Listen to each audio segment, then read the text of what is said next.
CRM is probably just the most hated business software out there in the world today. We did a poll, and most people would rather get their teeth cleaned than use CRM. Yeah, it's no fun. Welcome to Secret Ops, the podcast uncovering the world of operations, one episode at a time. I'm your host, Ariana Cofone, and today's guest is Adam Honig, CEO and founder of Spiro, which is a breakthrough AI-powered CRM geared toward distributors and manufacturers.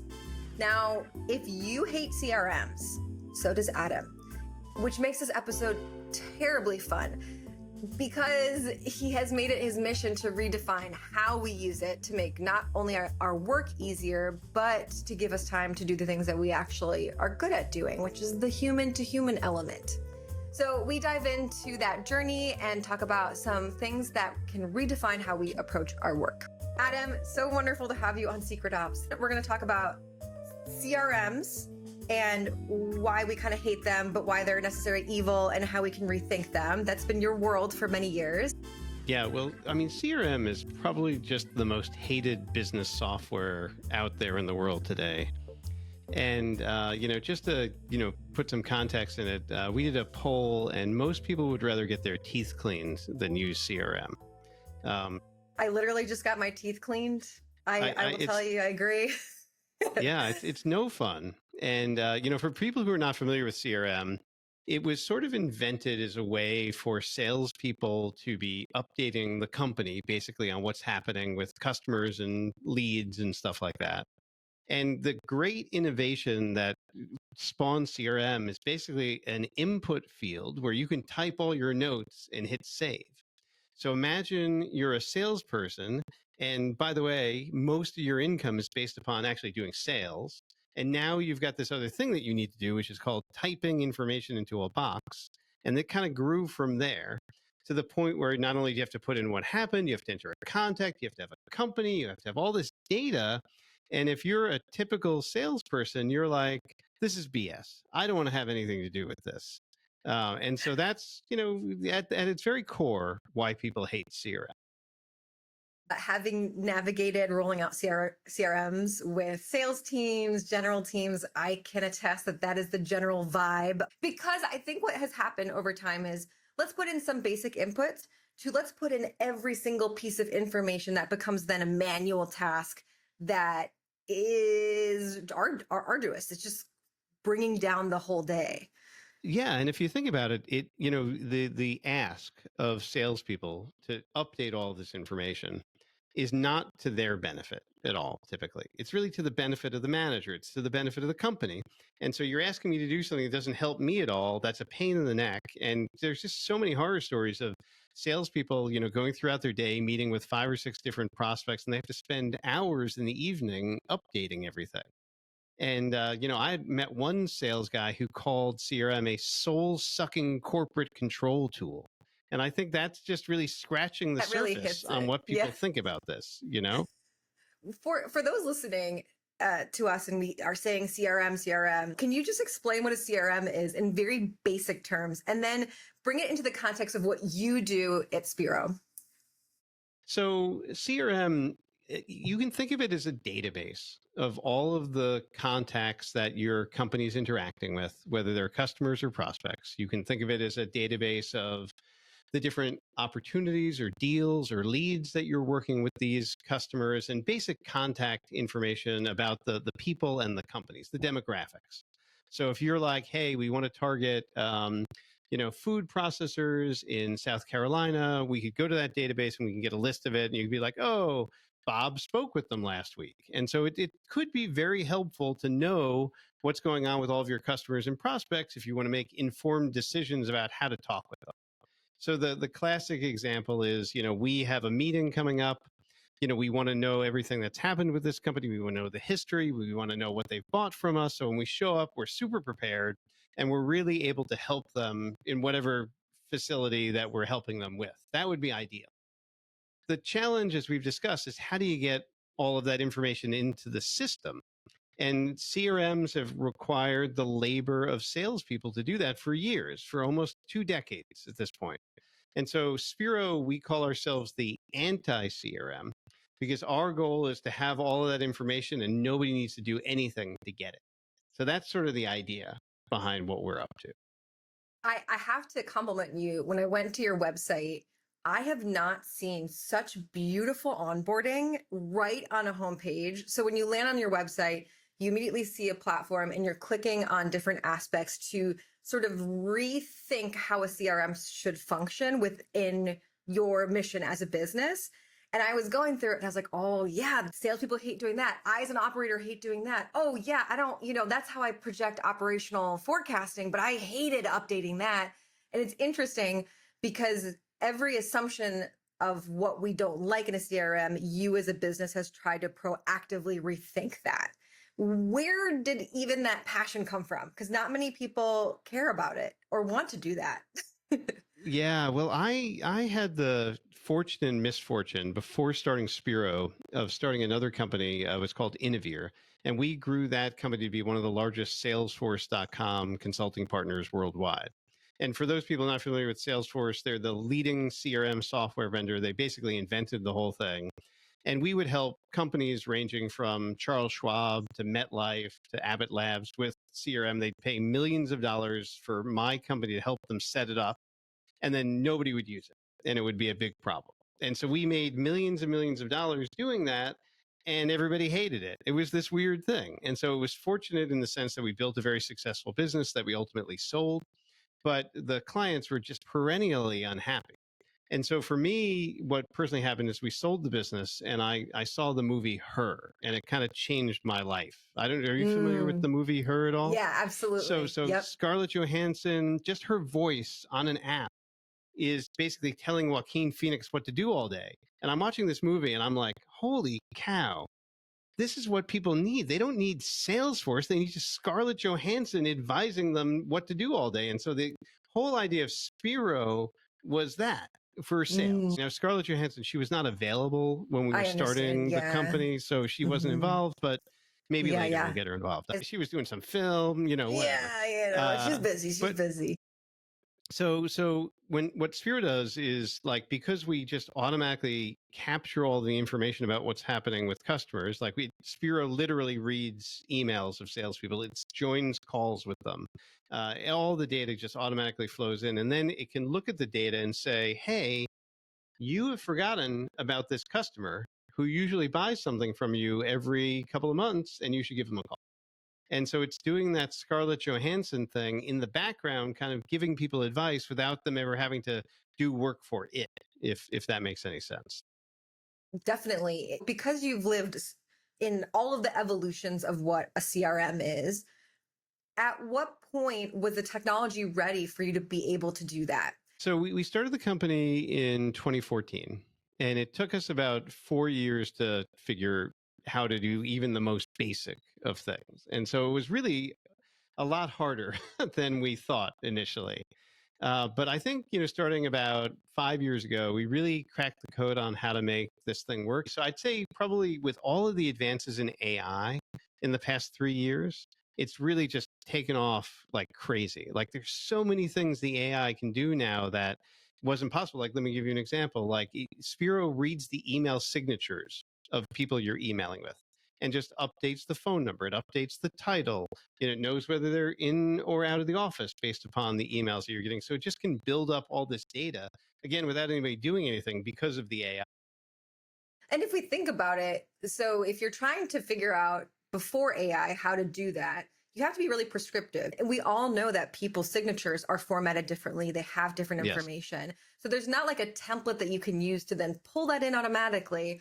Whereas AI, there's more of a sandbox that it can play in and be able to pull that information more intuitively and then be able to apply that. Because without it, the amount of manual develop, I don't even know how you would begin cracking that code, to be honest. It's a lot. Yeah. That's really difficult. It was tricky. It was tricky. And we experimented with a lot of different options. And then, the whole world started going our way. I remember I was on the early beta of the OpenAI API. And I remember I was at the beach when I got an email being like, okay, well, you have access now. And I said to my wife, I got to go. Yeah, and she's like, what? I got to go. So Now, I also am really curious because I've come from food manufacturing that you have a beautiful niche for distributors and manufacturers. And I'm going to tell you, and we spoke about this earlier, like people don't care about distributors and manufacturers in the same way. I think because the work isn't sexy, but it is so important and it's so difficult and it's so tricky. Why did you say, hey, this is a customer base that we really want to pay attention to and we want to support? yeah, it's super interesting. So when we started the business and we built the product, we did what most companies do, which is we sold it to anybody we could find. And so we have insurance companies using Spiro. We have two minor league baseball teams using Spiro. Shout out to the Greenville Drive, Hey single now. A Red Sox affiliate. So we sold it to all these different companies. And what we learned was that the use case for manufacturers and distributors was just a lot stronger, that their sales teams are typically older. They're typically less computer friendly.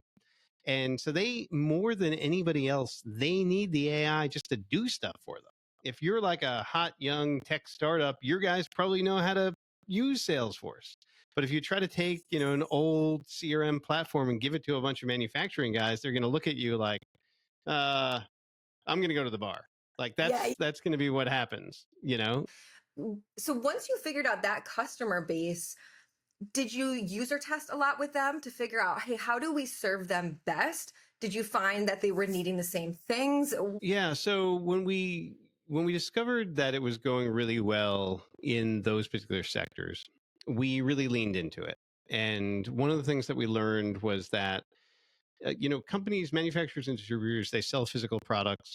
They have a very strong focus on inventory and availability, and we really leaned into that hard. And so we integrate with 25 different ERPs at this point, and Amazing. we bring all of that data in. So because like if you go to a customer, you need to know, what have they bought, what have they not bought, how do I get prepared for it? And so the AI can look at all of that and make recommendations like, oh, they haven't bought any of our janitorial supplies, we should mention that in the meeting and stuff like that. And so yeah, so all of that industry focused helped us gather better data, which really fed the AI, which made the proactive part of the platform just a lot more valuable. So one of our customers is an electrical distributor, and I was talking with their CEO, and what he told me is he feels like he can trust the data so much more when it's generated by the AI because it doesn't have a bias. And I don't want to say Mm. that salespeople are lying or anything like that, but salespeople just tend to be very optimistic people. I mean, you lose way more than you win. And so if you're not an optimistic person, you're not going to last in that job. And so, you if you rely upon human judgment for some of these things, it can kind of, from an operations perspective, kind of put you in the wrong zone. Oh, absolutely. I even find that with customer service, when you're getting slammed with customer service tickets and they're saying the same thing, it can feel like a lot of noise. But that's where the analytics of customer service is important because you're like, okay, I know that we're mentally feeling like we're getting slammed with this one issue, but like out of all of the tickets, what percent is this? Typically, it's a very small percent of people that have been affected. They're just a very loud percent of people that had Yes. an issue, right? So it's the same thing across any sort of sales or delivery component. You have to unlock some of the human element to be able to make some unbiased decisions or some strategic decisions. How does dashboarding factor into your platform? So we have the more granular data entry level that obviously has to get pulled up for different levels of stakeholders. How did you find that happy balance to be where you're giving enough information, but not too much information where you feel like you're drowning in it? Yeah. Well, I think what we learned was that leadership of our customers lives on reports and dashboards. And that's what they look at every day and how they judge the business. And so we built a very flexible reporting environment for them to be able to customize that to their needs. Now, the problem with that is if you have a very customizable thing, it tends to be complicated. And I've already Hmm. said that these companies don't tend to be the most tech forward. So what we do is we have a service team that sets all of that up for our customers. We're not waiting for their IT department or anything like that to come in and help with us. We just get everything set, we map out what they need, and we lay it all out exactly the way they want it. And that's so important. And with Spiro, because the AI is doing all the data collection, we actually collect kind of too much data in a way. Hmm. Like some of Yeah. the dashboards and reports, they have to kind of weed it down to what's really important to get the signal, to people. Yeah, that's something that when people aren't in the low level of the technical or the data, they don't realize that we've got more than we know what to do with. We've got to clean it. We've got to figure out how to orient it. And then the most important thing is we have to figure out how to serve it up to human beings to then make some decisions on. And, Exactly. even like my approach to showing a visual dashboard would be different than your approach, right? Because our roles are maybe different and we're trying to target different things. I love that even though what you're building is using the most advanced technology to lift in that data, to pull that in, you still have that human element at the points where you need a human. You need a human to say, hey, from a strategic standpoint, this is what I need on a dashboard. How do I translate this need in my role into something visual that I can look at on a daily basis? Do you find that that also helps with adoption of the product? So CRM is known for adoption challenges. What we do when we bring on a new customer, our approach is to have them adopt as small a possible amount of technology at a time. And Love so it. we will do 15 1-hour trainings if that's what it takes, but no more than 1 hour. Like we're not going to Mm-hmm. just put everybody in a room for 2 days and get them up to speed, because there's no way anybody can absorb that. So yeah, so the adoption is very people focused, and it's very role focused. Helping people understand how they do their particular jobs in the context of the software, not, hey, here's how the software works. And I think just a lot of the lessons that we learn from helping people with Salesforce and stuff like that, and just struggling to get them to use it, is kind of what we brought to the service here. Last question for you, which is, so you have created this platform that is around pulling in information to help the business make decisions. And behind the scenes, lots of technical operations that are going on, lots of human operations that are going on to connect the customers into the platform. What what are your operations like as a business? Because it's kind of meta. You're helping others with their operations around CRMs, but I'm sure that figuring out how to then do that for yourself is tricky. Or maybe you walk the walk so that you can talk the talk. How does that look like behind the scenes? So we run everything at Spiro on Spiro, basically. We run on a beta version of Spiro that's like about 6 weeks ahead of what customers are running on, which really Cool. helps us get the bugs out of the software when you're using it. But we do all of our customer management through Spiro. We do all of our sales through Spiro. We built basically sort of like a mini ERP in the platform to keep track of all the subscriptions. And so just like everything is Spiro centric at Spiro. And I think it gives us pretty good insight as to some of the challenges around automation, because like you said, Mm, there's some things that you can automate, and there's other things that's just really not worth the effort, you know? yeah, that's really interesting. I haven't met many businesses like that. Well, we're fortunate that, the software that we provide is something that we can run the business with. I mean, if we were in Yeah, cybersecurity or something like that, it would be a whole be a little other, different. thing. Yeah. Adam, I really adore this chat. We've already reached the end, but before we go, I want to ask you some rapid fire questions to learn more Okay. about you as a human being. All right. What is your favorite part of the day? I'm a morning person. Early morning, before anybody is up, having a cup of coffee and just have a fresh brain. And I allow myself typically an hour to do whatever I want, at that point, and without responsibility for anything. What is a book you're currently reading or an audiobook you're listening to? Well, I just finished the Murder Bot series. Martha Wells is the author, and she wrote an 8 or 9 book series about this AI, half human, half cyborg robot who kind of goes rogue and develops a humanity. Oh, My daughter is really into sci-fi, so we read the whole series, and it's really funny, but it's also very interesting because it kind of touches on a lot of present day issues about like what it is to be human and kind of where the line on some of this technology is as well. what is a quote that has stuck with you throughout the years? A particular quote, I don't know, but I read, the classic Dale Carnegie, How to Win Friends and Influence People, when I was Yeah. early in my career. And just like basically his idea that you should always make people feel valued and listened to, like as a first principle, has really stuck with me a lot. And really being interested in people and digging into what they're all about. I don't know what the quote is, but that's, been part of my personal mantra for a long time. What is something outside of work that makes you little kid happy? I really enjoy cooking. I was always a very functional cook, but I've kind of expanded that to making all kinds of crazy things. And so it makes me really happy to put on a great meal and have people really be like, wow, that's really great. So that's for me sort of the super exciting thing. Last question is, what do you want to be when you grow up? I would like to be a late night talk show host. Ooh. And so I feel like, that would be a good second career for me, as it doesn't seem like the Red Sox need any more outfielders this year. So let's go with the late night talk show host. Sounds good. Adam, thank you so much for coming on to Secret Ops. If people are listening, they want to check out Spiro, they want to check out what you're up to, what is the best place to point them? So you can definitely go to spiro.ai. That's spiro.ai. See all about the product, and thank you for the kind words about our website. On LinkedIn is probably the best way to connect with me. There are other Adam Honigs on LinkedIn, not too many of them, but I'm the guy who hates CRM, so it shouldn't be that hard to find. We'll just search Adam, hate CRM. I bet if you just search hate CRM, I would pop right up. Oh, this has been such a joy. Thank you so much for your brain and for your knowledge. Secret Ops listeners, thank you so much for listening or watching. Please tell everyone about the show, and we will see you next time. Bye.